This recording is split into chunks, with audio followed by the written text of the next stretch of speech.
എല്ലാവർക്കും നമസ്കാരം. അപ്പോൾ നമ്മളിന്ന് പുതിയതായിട്ട് വന്നിരിക്കുന്നത് ഒരു വീഡിയോ ആയിട്ടാണ്. പല ആളുകളും പ്രണയത്തിനെ പറ്റി നമ്മളോട് സംസാരിക്കണം എന്ന് പറഞ്ഞിട്ടുണ്ട്. അപ്പോൾ നമ്മളതിനെ പറ്റി എന്തെങ്കിലുമൊക്കെ പറഞ്ഞിട്ടില്ലെങ്കിൽ മോശമാണല്ല. അപ്പോൾ നമ്മൾ ആ വിഷയത്തെ പറ്റി സംസാരിക്കാൻ വേണ്ടിയാണ് വന്നിരിക്കുന്നത്.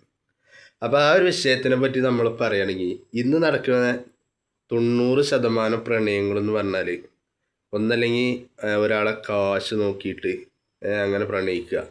അതേപോലെ കാശിന് വേണ്ടി സ്വന്തം മുതലെടുപ്പിന് വേണ്ടിയൊക്കെ പ്രണയിക്കുന്ന പ്രണയങ്ങളാണ് ഇന്നത്തെ കാലഘട്ടത്തിൽ 90% സംഭവിക്കുന്നത്.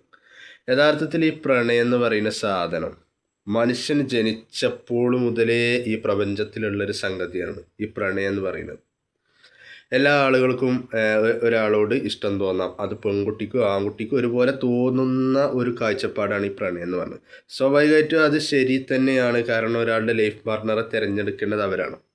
അപ്പോൾ ഇത്തരം വിഷയങ്ങളിൽ ഇറങ്ങുമ്പോൾ അങ്ങനെയുള്ള ആളുകൾ ശ്രദ്ധിക്കേണ്ടതെന്ന് പറഞ്ഞാൽ ഇന്നത്തെ കാലത്ത് 90% ഗേൾസും പണത്തിൻ്റെ പുറകെയാണ് പോയിക്കൊണ്ടിരിക്കുന്നത്. കൂടുതൽ പൈസ ഉള്ള ആളുകളെ തേടി പിടിക്കുക എന്നുള്ളതാണ്. സ്വാഭാവികമായിട്ട് അവിടെയാണ് ഈ തേപ്പും കാര്യങ്ങളൊക്കെ വരുന്നത്. ആദ്യം പ്രണയിക്കുന്ന ആൾ അതിനേക്കാൾ കൂടുതൽ കാശുണ്ടാവുന്നതിനെ കാണുന്നു പോകും.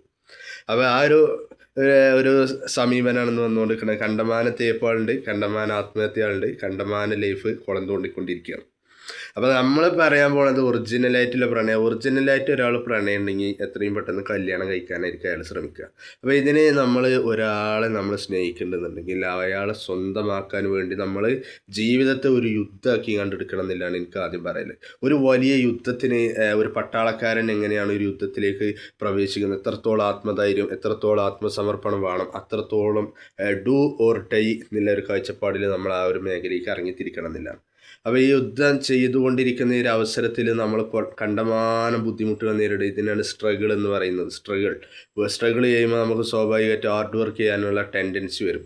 കാരണം ആളുകൾ നമ്മൾ ഹാർഡ് വർക്ക് ചെയ്യിപ്പിക്കും. കാരണം ഇൻസൾട്ട് ഒരുപാട് നേരിടുമ്പോൾ നമുക്ക് ഹാർഡ് വർക്ക് ചെയ്യാനുള്ള, അതായത് നമ്മുടെ ലക്ഷ്യത്തിലേക്ക് എത്താൻ വേണ്ടി നമ്മൾ പോസിറ്റീവായി പരിഗണിക്കുമ്പോൾ സ്വാഭാവികമായിട്ട് ആളുകളെ നമ്മളെ തളർത്തുമ്പോൾ നമ്മുടെ ലക്ഷ്യത്തിന് വീണ്ടും സ്പീഡ് കൂടും. അങ്ങനെ ഹാർഡ് വർക്ക് ചെയ്യുമ്പോൾ എന്ത് ചെയ്യും, അതിൽ സക്സസ് അതിൽ വരുന്നില്ലതാണ്.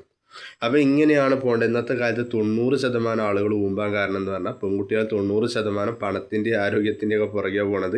അപ്പോൾ ഡിഗ്രി പഠിക്കുമ്പോൾ ഒരു ഒരു ചെറുക്കനും പ്രണയമായി കഴിഞ്ഞാൽ സ്വാഭാവികമായിട്ട് ആ ചെറുക്കന് ചിലപ്പോൾ കാറ്ററിങ്ങിൻ്റെ പണിക്കായിരിക്കും ഉണ്ടാകുക, അല്ലെങ്കിൽ വേറെ പെയിൻറ്റ് പണിക്കായിരിക്കും പോവുക. അപ്പോൾ അതിനേക്കാൾ മുന്തിയൊരു ഗൾഫാരൻ വരുമ്പോൾ സ്വാഭാവികമായിട്ടും പോകും. ഈ രീതിയിൽ പ്രണയം എന്ന് പറയുന്ന ഒരു അഭിനയമായൊക്കെ മാറുമ്പോഴാണ് ഇങ്ങനെ സംഭവിക്കുന്നത്. യഥാർത്ഥത്തിലുള്ള പ്രണയം എന്ന് പറഞ്ഞാൽ അതൊരു വലിയ ഒരു സ്ഫോടനപരമായിട്ടുള്ള വലിയൊരു എന്താ പറയുക, അത്രയും ബ്രില്യൻ്റ് ആയ ഒരു കാര്യമാണ്. അതിലേക്ക് നമ്മൾ ഇറങ്ങിപ്പോയി കഴിഞ്ഞാൽ ഒരുപാട് കാര്യങ്ങളിലൂടെ നമ്മൾ സഞ്ചരിക്കേണ്ടതുണ്ട്.